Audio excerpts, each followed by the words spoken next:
In this video, I'm going to demonstrate how using the November release of n4ce 4.4, we can take Google StreetViews and download them and bring them into n4ce.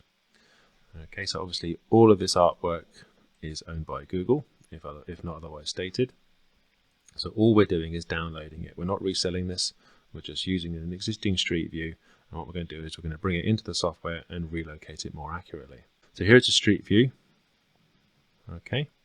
Now, I happen to have the point cloud to go with it, and if I switch the point cloud, okay, so this is the point cloud of the same location, and I've already located two street views. So here's the first one. Okay, so if I turn off the point cloud, there's the street view. Okay, so here's the Google Street View. Okay. And here's the n4ce Street View. Now in n4ce you can actually zoom in much further as well. So that's another way to tell the difference. Okay, so if I turn the point cloud back on, there it is. And to make it a bit easier, we can actually maybe go to an intensity mode. So there's the point cloud rendered in its intensity mode. If I change the opacity, say down to say 25%, you can start to see through to the underlying image. You can see obviously it lines up. Put it back to 100. If I spin round, you can see it ties up with a lamp post. If I turn that off, back on again, it's done alright. And over here, okay, it's tied in reasonably well with the buildings.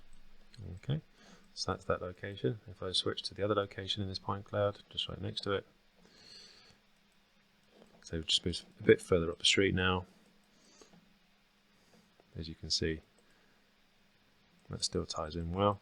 Just to prove it's a different location, in the original one you can see there's no white van there. If I flip back into n4ce, there is the white van. Okay, so those are two locations, and those are just exactly the same once they've been imported and positioned as static scan locations.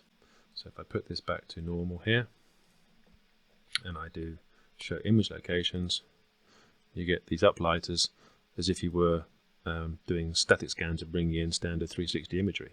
Okay, so now I've clicked on one, you can see that it's just a normal pano as if it was brought in from another scanner. So what I'm going to do now is I'm going to move to a different scan, this one collected from Pix4D. So this scan was actually picked up via using an iPhone. Images were then pumped into Pix4D. Here's the pano in Street View. This one's slightly more difficult because rather than being taken from a car, it's actually taken from someone who's uploaded it themselves using their own 360 camera. So obviously the height is going to be a bit different to that of a car, but we can obviously still solve it. Here's the point cloud, and if I occupy the location, you can see, if I turn the point cloud off, that's without the point cloud, that's with it on. If I switch to intensity, there you go. Okay, so you've got this little rail here, and if I turn point cloud off, back on again, you can see that ties in. Okay, now there are cases, however, where it doesn't work very well. So what we found is, if you look in Street View, there's a date attached. Okay, what we're finding is that street views that have been taken within the last sort of 3 to 4 years, maybe a bit earlier than that, maybe 5 to 6, work reasonably well, work quite well in fact. But when they get a little bit older, either the camera system or the algorithm is different, and the images don't stitch together quite so well and don't type as well with the point cloud. You can still get a kind of good fix, but it's not as good as what you can do with the latest generation of Street Views. So I'll just demonstrate that to you now. Okay, so here's a Street View. It's a point cloud that we use for our testing all the time. The point cloud is quite old now, and you can see here that the date of the Street View is actually 2015. So this is as new as it gets. We can't go any further in time. So here's the data in n4ce. Okay, and here's the data overlapping it as good as we can get it. Okay, if I put it into intensity, there we go, and say make it say 25. So that's a reasonably good tie-in. Okay, but if I spin the camera around, you can see that lamppost doesn't tie up and the house doesn't. Okay, and what we're kind of finding is you can get it working one side, but it won't work the other. So there's obviously a difference perhaps in the camera system or the algorithm that's used to stitch the images together that doesn't quite work as well. I'm going to move on to some mobile mapping systems now. Okay, so here I have some mobile mapping data. Okay, what I'm going to do is I'm going to show you that we can do exactly the same with mobile mapping data as we can with static scans and Pix4D. Okay, so here's the street view. Here's the same building in the point cloud, and if I enable that location, okay, turn off the point cloud. Okay, so there's the n4ce view, and here's the Google Street View. Okay, turn the point cloud on. As you can see, it ties in reasonably well. Turn the point cloud off. Image back on. Okay. I'm jumping back into Google just so that everyone can see that I'm not actually trying to fake images that were actually taken at the same time. These are actual street views. Okay. And the question might be, why do you want to do this? Why do you want to bring in a street view? Well, once you've got the street view, you can now digitize over the street view just as you could as if you had a 360 pano. So if you wanted to, we could digitize in information that was missing from the point cloud. Okay, or if I was to jump to this location over here. Okay, here I am now at the other end of this little road. We were just up here a moment earlier. Okay, and I've also turned on the survey information, so we can see that that overlays very nicely as well. If I bring in another model, this is one that I've created. Okay, so I sectioned the point cloud in n4ce and then did repeat of the windows and blah blah blah to give me a 3D sketch, which I then loaded into Bricks Cadd shape to then allow me to model it. Okay, and then that allowed me to bring in a FBX or an IFC of the data that I drew up.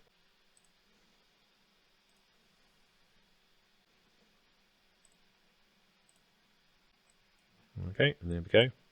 So this is the FBX that I imported. Okay, and we can obviously turn that on and off. And that sits on top of the street view, which again we can turn on and off, and combines with the point cloud, which we can turn on and off. So we can use street views to neatly digitize information that wasn't there perhaps, or we couldn't perhaps see at the same time as we did the survey, or we can do what if scenarios by importing other 3D formats and overlaying in the same scene. Okay, so now I'm going to carry on and show how this is actually accomplished. So we have up here a Chinese restaurant. Okay, and if I flick to this pre-prepared street view, you can see here's the street view. Okay, we're just a little bit up from where we were before. There's the hotel. So what I'm going to do is I'm going to take this and copy it. Okay, notice it's a fairly up-to-date image. So when we copy that address bar, what we're going to do is we're actually going to paste it into n4ce and download it. For those eagle-eyed among you, you might notice that it actually does contain latitude and longitude. When we've tried to use these and actually use that to position the panos, it hasn't worked out so well. They're at least a couple of meters out, so it's not always great to use those. It might be better in some locations, but we've generally found they're not too reliable. So that's why we're going to go through the process that we're about to go to. So back in n4ce, we go to Tools. So click on the Import 360 Image button and then hit on Import Image. Just drag that into the screen. So what we need to do is go Add URL, and it will automatically copy the URL from the clipboard into this little box for us. Press OK, and then you get a progress bar down here now. As you can see, it's now downloading that image for us, and it's created an images folder off of the location of the point cloud, which is where it will store the pano when it's finished. Okay, and what we need to do next is position it.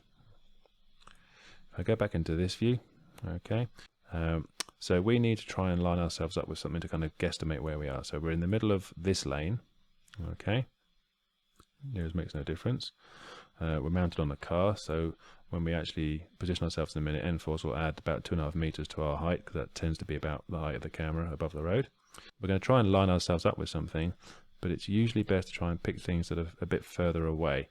You'll notice that these fence panels have got a bit of a bend to them, so there's definitely some distortion going on in there. We generally find there's less distortion the further away you go. So if I kind of square myself up with the curb, the second, or rather the third column in from the right hand side is just about middle of the screen, and if we pulled out a line down from that, that might give us a good starting point. So it's a set position, and I'm going to try and keep it lined up with that second to last pillar, best I can, sort of perpendicular to the road, and I should pop it so obviously trying to keep it in the middle of the road as well, and we'll try it somewhere there. Okay, that done, we just press OK. We have our image over here now, down the side, so hit rename, and let's just call that Golden Orient. Okay, so let's rename the image in the image folder that's just been created for us. And if I click on that, there you go. Okay, and you can see it doesn't tie in at all, right? Because it's got, obviously it's in a completely wrong rotation to the data, and the position is obviously not going to be great either. So we need to go about repositioning it and reorientating it. So to do that, we click on Pick Image Points. Okay, so what we're going to do is we are going to now identify points in the image that we also have in our data. Now, if I move this off screen for a second, obviously I'm going to be using the point cloud, but it actually doesn't matter. All you need is, say, 5 or 6 points in both data sets that you do know, and then you can click on them in the image. So if you are just using this with, shall we say, survey data, if I turn my points on,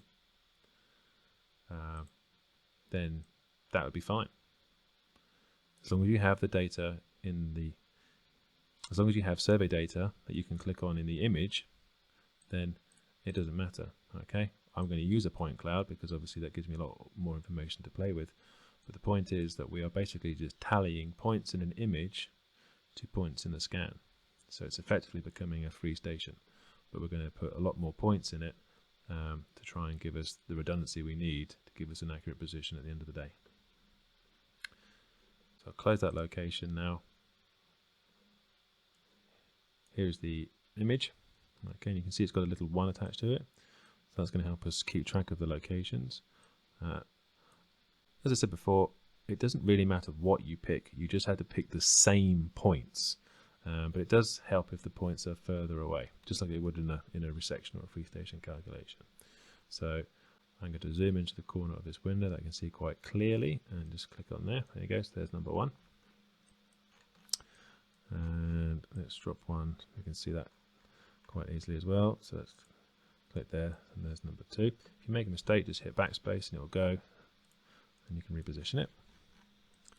So what else can we use? So if I move that out of the way, you can see we've got some lampposts here.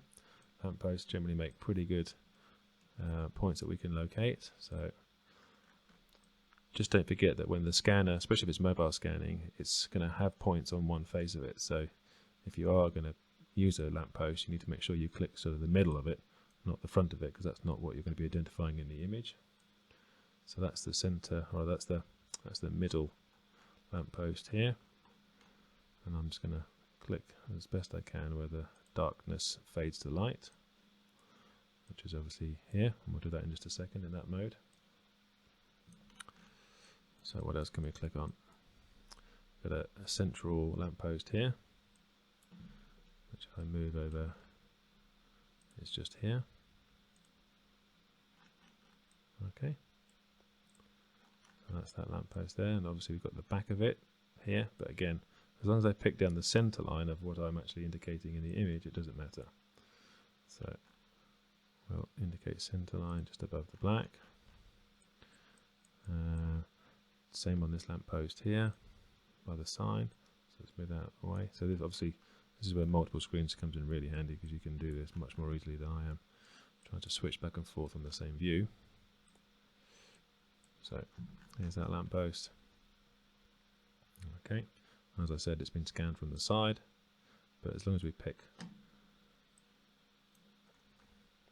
a similar point, so on the side, we'll be fine.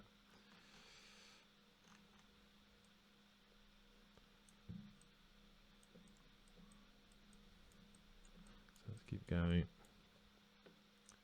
So I'm going to pick this lamppost here.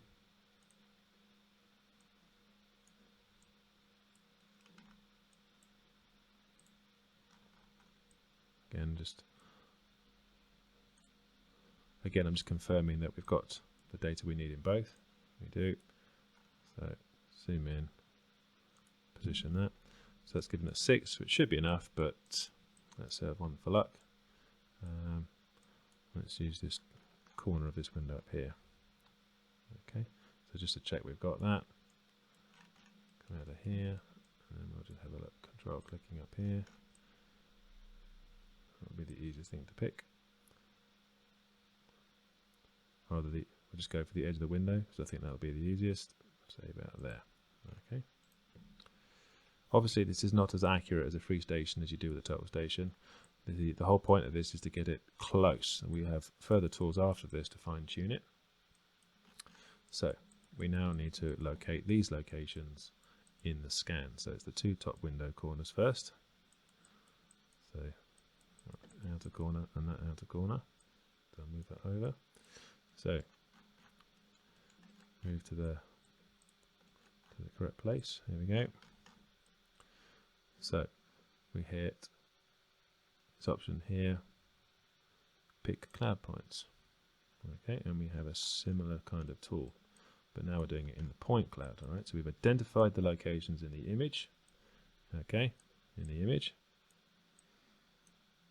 and we're going to do the same, but now do it in the point cloud.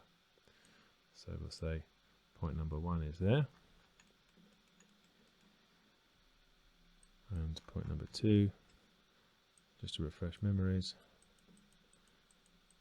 is here, which is about there. Again, if you make a mistake in the point cloud, you just backspace and reposition it. And the 3rd was at the foot of this lamppost. Again, just to refresh memory.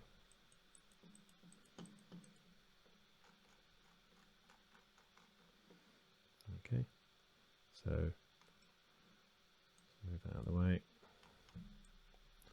Based on where we're looking at it from, it's going to be about there. We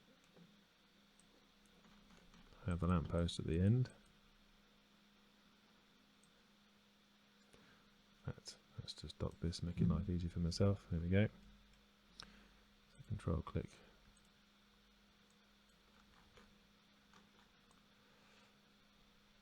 Okay, now we need to pick center line.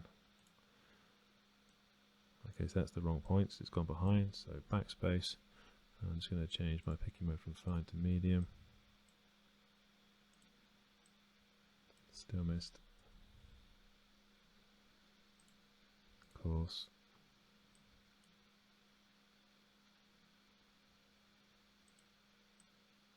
There we go, that'll do. And then over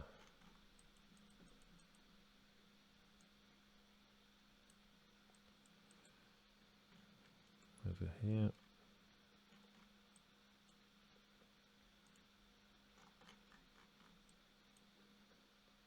Put it back on fine. So fine is a bit like a pencil thin laser beam, and then it gets steadily wider. Okay, so if you can't get it with fine, then you can make it wider. Do it there. Yep, that's good. Other lamp post.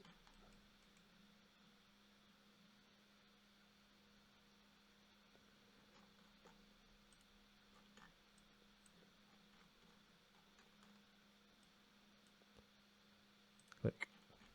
Okay, and then our last 7th point, which is in the corner of that window up there. Make sure we've got the right building. And we'll do that top corner. Okay, and then right click.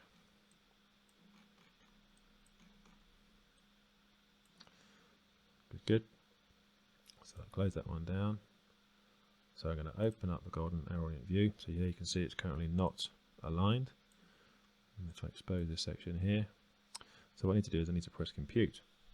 This will calculate our new position based on this information here. So here you can see our measurements. Here are the angles and distances, and it is fundamentally a least squares free station or a section calculation with slightly larger weights than normal because we need to allow a lot more movement, because obviously we don't really have much of an idea. We only have a basic idea of where we were originally. So hit compute, and it will then calculate our position. If it doesn't look great afterwards, we can still do fine tuning, but this will hopefully get us closer than before. So here it goes. Okay, so it's now applied the positioning to us. So we've now changed our location slightly. We've got rotations in here now. The maximum distance correction was about 128 mil. The maximum horizontal residual was about a degree. And we have a very large sigma, but don't read too much into that because it's unlikely you're going to get one, because obviously you'd have to choose the right place perfectly to get that to begin with. So let's have a look around. So obviously you can see it's not quite right here, but we can sort that out. If I turn around, so it's not too bad. Okay, you can see we've got close. Okay. Spin it around a bit more, see how good we are. Let's take the building out. Okay, so that leaves us with a scan. That's not too bad.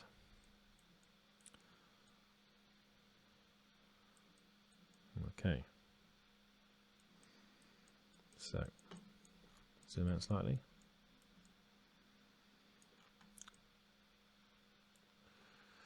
Right, so if you think about the way this is working, we're rendering, turn off the point cloud, we're rendering that image essentially on an infinitely large ball. Okay, so it gives us the illusion of these things being solid, but they're not. They're just pasted onto an image. The point cloud is actually real in 3D. Okay, and what we're doing is we're seeing the image data behind it. And what we need to do is to align ourselves in such a way that we appear that when we look out, the point cloud data ties in with the image. Okay, now, as I said before, depending on the 360 pano, some may or may not work. We found that older panos, especially older street views, very rarely work very well. They work in one direction, but they don't work in behind you. Whereas the modern stuff seems to be a lot more accurate. So, to tidy this up, to try and improve it, what we do is you click on Move Image. Okay, so when this pops up, so click the view, otherwise it'll just it'll carry on zooming in out. So hold down Shift, and then you'll see that it's actually, as I scroll the mouse wheel, it's actually moving our camera point. Okay, so that it changes how the 3D point cloud data interacts. Okay, so Shift moves the data forward and backward. Control moves it perpendicular to your current view direction. Okay, so these two lampposts here and here, we need to basically, I think if you think about it, square ourselves up to them so that as we zoom in and out, the data is correct, or data is evenly placed either side of it. So I'm going to hold down Control. Okay, move myself over a bit to get to there. So now that lines up a bit better. Don't forget also that the scanner is scanning the face of these things. It's not solid. Okay, so you don't read too much into the fact that you're not getting the back of it, because obviously that back was never surveyed. The other thing to think about obviously is the height. Now you can see here the height's a bit off. It helps when you do have survey data because it gives you something else to line up against. So I've turned that on. If I show always visible here, there we go. So if I turn the point cloud off, you can start to see how well things start to line up. Okay. So let's spin it around. So that's not too bad. Okay. So if I look at these two here, okay. So if I hold down Z, I can unrollable the mouse. I can zoom myself up and down. So when stuff's close, okay, you want to change the height of it, but when it's in the distance, say down here, you want to change the pitch. Okay, so you can see here, Shift Control Z are you basically forwards, side to side, and up and down, and it's forward and side to side in your current view direction, which is really important. Because if you just change X, Y, and Z over here, you're choosing to change it in the direction of the grid, which is probably going to be very different to your current view direction. So it's very important that you have yourself looking in the direction you need to make these adjustments. So X, C, and V are pitch, yaw, and roll. So if I hold down X and then rotate, now you'll notice that it's going too far. So what you do instead, you also hold down spacebar. So I'm holding down spacebar and X at the same time, and then you can see you get a much finer adjustment. So that brings that on. So I need to adjust the yaw, or the rotation, shall we say, about the central axis pointing up. So I'm going to hold down spacebar and C and just give it one notch. There you go, that now lines up. They line up. Okay. Now don't forget, you're going to get a little bit of distortion in the image, so it's not worth spending forever in a day trying to get this to line up perfectly, because it never will. There's always small amounts of distortions which you can't always control. The thing you have to do is to try and even it out. Okay, so I think that's about there. The building seems to tie in now, nice and quick, nice and easily. The windows tie in. Yep, windows tie in. But you'll notice that the fence posts don't. Okay, they've either had a new fence, or the stitching algorithm has done a pretty poor job of stitching the images together where the posts are. But I think on the whole, that's not too bad. As I said before, so if I go down to 25%, there you go, you can start to see through. That does all seem to line up pretty well. Go back to 100. Okay, and you can obviously tweak and tweak and tweak using these small adjustments to get it as good as you can. It's entirely up to you how long you want to spend tweaking it, and it'll obviously depend on how good the pano is. But fundamentally, when you finish, you just right click, cancel everything, keep right clicking, and then you have your imported 360 pano as if it was from a static scan. And I can obviously now I can put the building back on, and we can now see it from another location. And that concludes this presentation.